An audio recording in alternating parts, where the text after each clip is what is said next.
నిజమైన స్వాతంత్ర ఫలితాలు ప్రతి ఒక్క పేదవాడికి అందినప్పుడే అది నిజమైన స్వాతంత్రమని తెలుగుదేశం పార్టీ ఆ దిశగా కృషి చేస్తుందని కేంద్ర సహాయ మంత్రి పెమ్మసాని చంద్రశేఖర్ టీడీపీ జిల్లా అధ్యక్షులు పిల్లి మాణిక్యరావు పేర్కొన్నారు. జిల్లా తెలుగుదేశం పార్టీ కార్యాలయంలో 80వ స్వాతంత్ర దినోత్సవ వేడుకలు ఘనంగా నిర్వహించారు. ఈ కార్యక్రమంలో కేంద్ర సహాయ మంత్రి డాక్టర్ పెమ్మసాని చంద్రశేఖర్, టీడీపీ జిల్లా అధ్యక్షులు పిల్లి మాణిక్యరావు, ఎమ్మెల్యే మొహమ్మద్ నజీర్, వివిధ కార్పొరేషన్ల చైర్మన్లు, తెలుగుదేశం పార్టీ ముఖ్య నాయకులు పాల్గొన్నారు.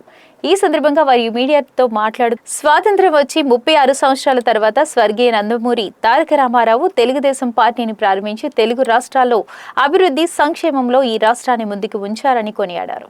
స్వర్గీయ నందమూరి తారక రామారావు రాజకీయ వారసుడు నారా చంద్రబాబు నాయుడు అని చెప్పారు. రాజకీయ పరంగా కాకుండా సంక్షేమం, అభివృద్ధి పరంగా రాజ్యాంగ వ్యవస్థ అయిన అమరావతి, పోలవరం, నారా లోకేష్ సంకల్పించిన 20 లక్షల ఉద్యోగాలు ఇవన్నీ కూడా శరవేగంగా ముందుకు వెళ్తున్నాయని చెప్పారు. అదేవిధంగా తెలుగు భారత ప్రజలందరికీ కూడా 80th ఇండిపెండెన్స్ డే సందర్భంగా శుభాకాంక్షలు.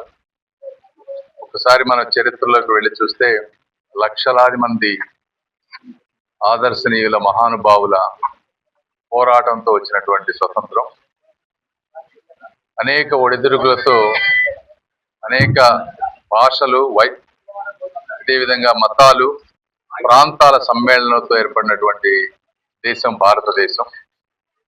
గొప్ప దేశం. ఎంతో ముందుకు వచ్చాం గత 80 సంవత్సరాల్లో. ముఖ్యంగా లాస్ట్ 10-15 సంవత్సరాల్లో ఈరోజు ఎక్కడ చూసినా ఆధునికమైనటువంటి రైల్వే స్టేషన్లు కానీ, ఎయిర్పోర్ట్లు కానీ, హైవేలు కానీ, ఎక్స్పోర్ట్స్, డిఫెన్స్లో కానీ ఇలా చాలా బలంగా ముందుకు వెళ్తున్నాం. అత్యధిక జీడిపి తోటి ఈ రోజున దేశంలో మనం ముందుకు వెళ్తా ఉన్నాం. అయితే 2047 కల్లా ఇంకా ముందుకు వెళ్ళాలి అంటే అందరూ భాగస్వాములు అవ్వాలి. ఎందుకంటే ప్రభుత్వం వల్లనో, ప్రధానమంత్రి గారి వల్లనో, లేకపోతే ఒక మంత్రుల వల్లనో, ఒక ఎంపీల వల్ల, ఎమ్మెల్యేల వల్ల ముందుకు వెళ్ళదు.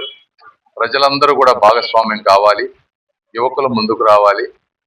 యువకులు కూడా ప్రశ్నించాలి సమాజంలో జరుగుతున్నటువంటి కొన్ని విషయాల్ని.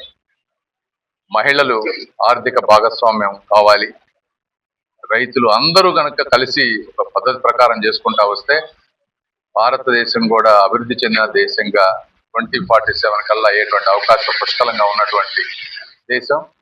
కాబట్టి అందులో నా వంతు పాత్ర నేను ఎంతవరకు చేయగలను అంతవరకు నేను చేస్తాను, అందరూ చేస్తారని ఆశిస్తూ ఈ అద్భుతమైనటువంటి విభిన్న ప్రాంతాల సమ్మేళనం అయినటువంటి భారతదేశం ఒక గొప్ప ఆశయాలకి ప్రతిరూపంగా ఉండాలని, దిక్సూచిగా ఉండాలని కోరుకుంటూ అందరికీ మరొకసారి శుభాకాంక్షలు. Thank you.